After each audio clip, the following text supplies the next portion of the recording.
menyambung dari podcast yang sudah pernah kita lakukan ya, terkait dengan gigi sakit terus-menerus, ada beberapa pertanyaan yang masuk dari sahabat PKU. Yang pertama dari Saril Timika, dokter. Jadi pertanyaannya adalah, Dok, kenapa ya kadang gigi sakit mendadak? Apakah itu akarnya yang goyang atau bagaimana, dokter? Monggo dijawab.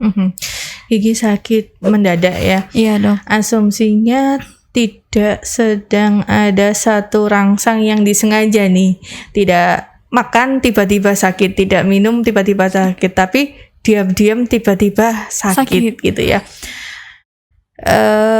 Tanpa pemeriksaan maka saya bisa menjawab dengan kemungkinan ya. Kemungkinan ketika terjadi sakit mendadak, maka ada satu radang yang mengenai, bisa jadi di pulpa ada, karena di pulpa itu nanti ada saraf gigi gitu ya, sudah tiba-tiba, atau kita sebut dengan pulpitis irreversible. Jadi diem tiba-tiba sakit lama, nanti bisa hilang tiba-tiba, nggak kenapa-napa lagi, tidak makan, tidak minum, tidak ada dingin, tidak ada panas, tidak ada rangsang bahasanya ya, sakit lagi. Itu sudah sampai derajat pulpitis atau radang pulpa yang irreversible, tidak bisa kembali. Kalau tidak bisa kembali bagaimana gitu ya? Maka kita akan menghentikan reaksi dari saraf gigi dalam menerima rangsang yang sifatnya tidak langsung tadi ya, tapi sudah diem sakit gitu ya. Dengan perawatan saluran akar, maka saraf giginya dimatikan. Ketika sudah mati, diambil, dibersihkan, diberikan bahan pengisi, kemudian baru ditambal. Harapannya tidak ada rangsang lagi, karena yang membawa dan menyalurkan rangsang itu adalah saraf. Dan ini insya Allah aman. Gak kemudian karena bicara saraf, wah nanti ngefek ke saraf-saraf yang lain, tidak ya. Saraf gigi yang khusus di bagian di dalam giginya aja. Baik. Iya.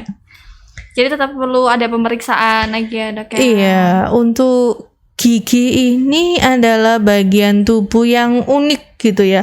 Bahkan kalau kami sebagai dokter gigi, maka pengobatan itu hanya sepersekian persen, kecil sekali. Lebih banyak tindakan, karena lebih banyak memang di situ, di giginya yang akan diselesaikan. Oke, baik dokter. Itu pertanyaan yang pertama. Pertanyaan kedua dari Lily Project. Tolong dijawab, dokter. Gigi saya tidak mau sembuh, bahkan sudah bermacam-macam obat saya minum. Obat apa ya, dokter, yang paling ampuh menyembuhkannya? Nanti sampai sudah mengkonsumsi berbagai macam obat, tapi ternyata tidak sembuh. Iya. Masya Allah ya, ikhtiarnya udah macam-macam, belum mau sembuh ya. Bismillah, semoga nanti mau diajak kerjasama ini giginya supaya sembuh, tercapai tubuh yang lebih sehat, bisa beribadah lebih baik lagi. Mengkonsumsi obat, sekali lagi ini adalah satu solusi secara umum, general ya, efeknya nanti akan ke seluruh tubuh. Saya sudah mengkonsumsi obat bermacam-macam. Apakah ini jenis obat pereda sakit? Ketika pereda sakit digunakan memang akan bereaksi sampai batas khusus, sakit lagi gitu ya, dia minum lagi.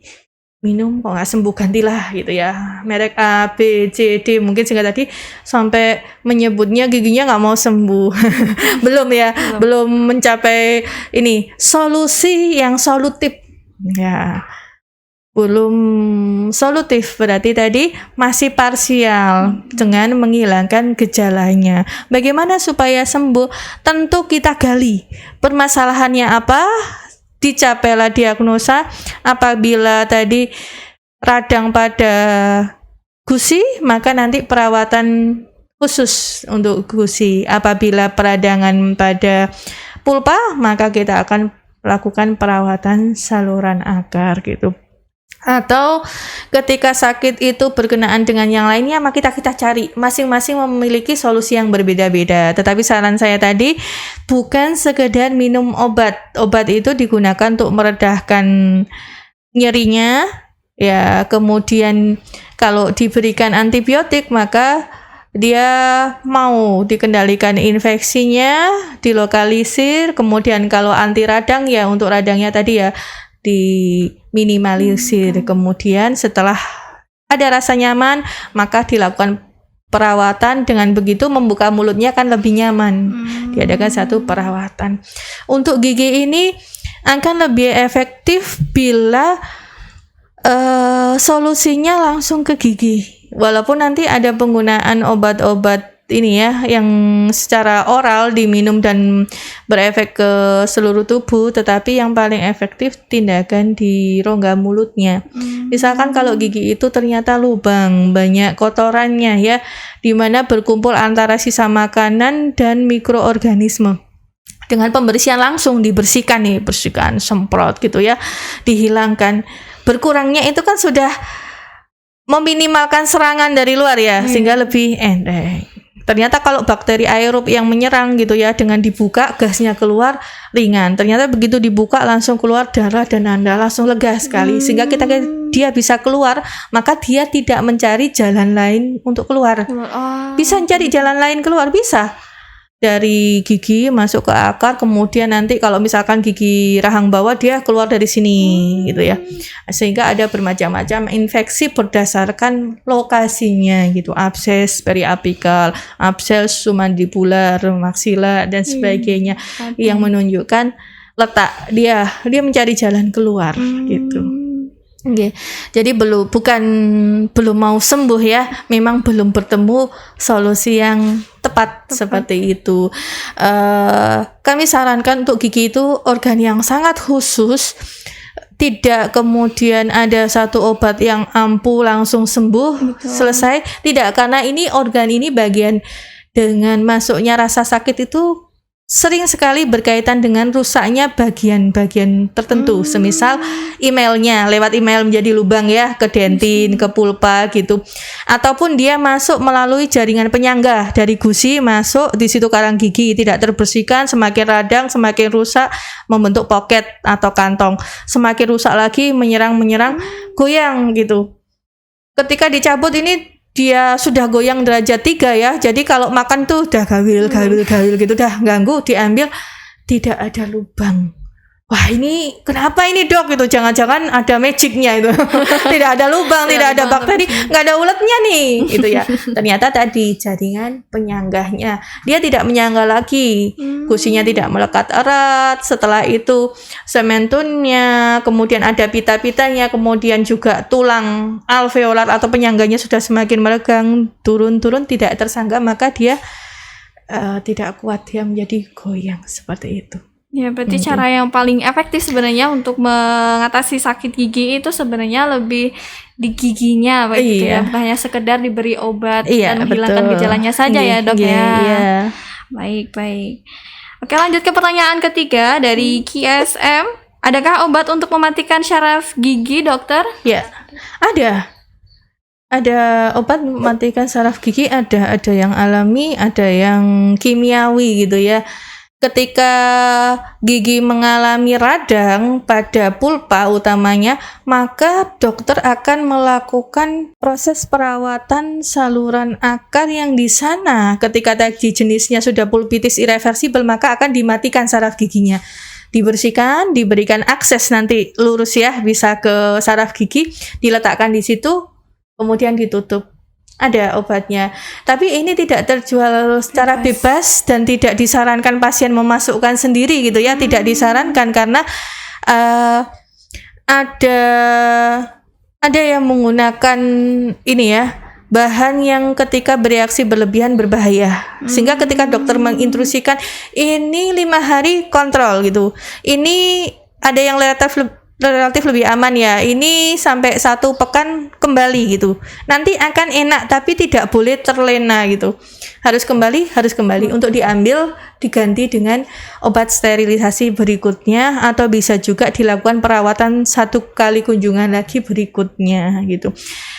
Tidak bisa dibeli gitu langsung. Ada juga obat-obat yang alami dan bisa digunakan oleh pasien itu ya. Tapi jangan ditanya apa ya. Saya takutnya nanti ditabrak ini, nanti dimasukkan sendiri bahaya. Tapi saya sampaikan saja ada bahan ini dari tanaman, getahnya diambil dimasukkan gitu ya. Terus enak dok, habis itu nggak sakit lagi. Iya, mati gitu. Terus habis itu saya enak, terus ini dok, ini sakit lagi gitu ya.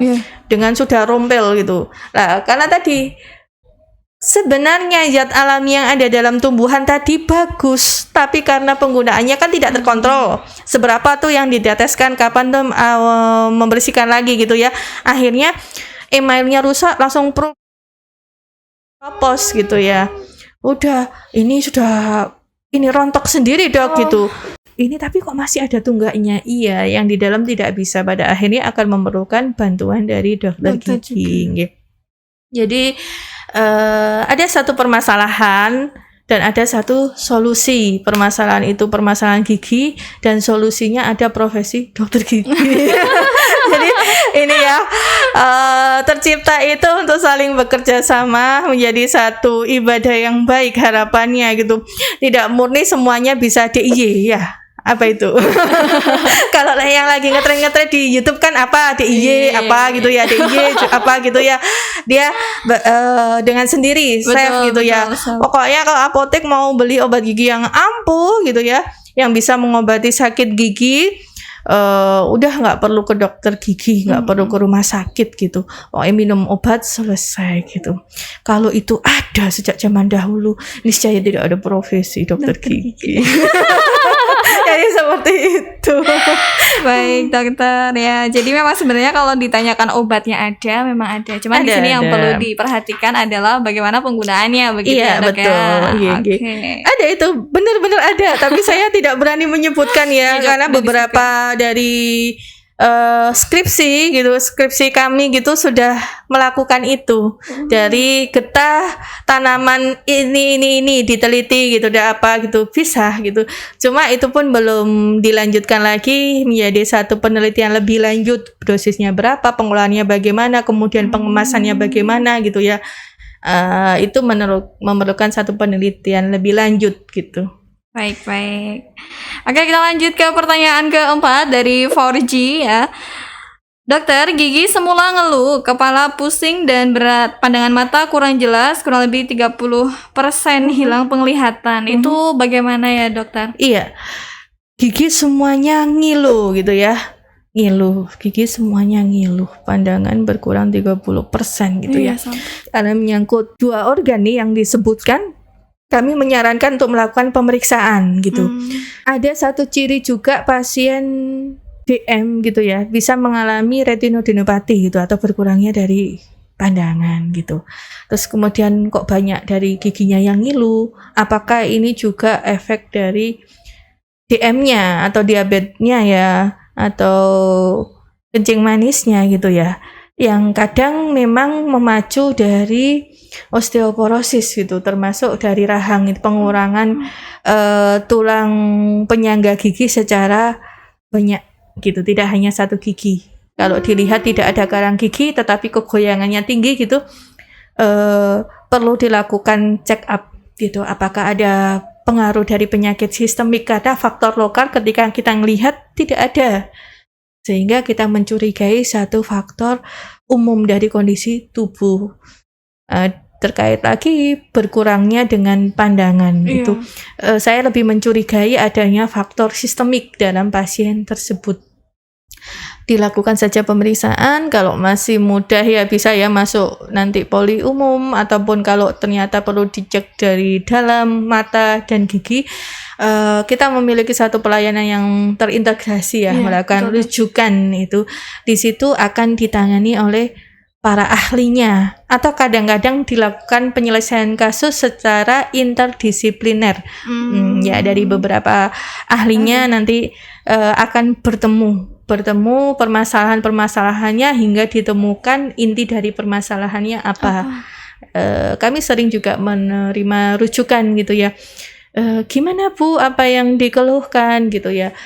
Saya itu pusing dok, sudah periksa gitu ya, sudah diperiksa lab, ini apa tidak ditemukan normal dok, disarankan ke dokter gigi, sudah ke penyakit dalam, saraf gitu. Biasanya terakhir kalau pusing-pusing nanti kecurigaan yang bisa dicurigai adalah gigi gitu ya. Dan ketika ditemukan di sana, kami sangat bersyukur pada akhirnya bisa menghantarkan satu terapi yang menyelesaikan dari permasalahannya. Ketika tidak, maka kita akan mencari lagi sampai menemukan permasalahan intinya apa, karena kita tidak mau mencoba-coba dalam menerapi, tetapi sampai mengerucut ditemukan solusi yang solutif. Nah, tidak ini ya mengatasi masalah tanpa masalah. Jadi nggak hanya slogan tetangga sana aja, tapi kita menerapi juga harus menyelesaikan masalah tanpa menimbulkan masalah baru. Baiklah, itu tadi jawaban dari pertanyaan-pertanyaan yang sudah diberikan oleh sahabat PKU. Semoga jawabannya bisa memberikan solusi atas pertanyaan yang sudah disampaikan. Bagi sahabat PKU yang masih memiliki pertanyaan, bisa drop di kolom komentar langsung. Dan demikian jawaban dari pertanyaan-pertanyaan kali ini. Nanti apabila sudah ada pertanyaan lagi akan kita buatkan video untuk jawabannya. Terima kasih, saya Fadila. Assalamualaikum warahmatullahi wabarakatuh.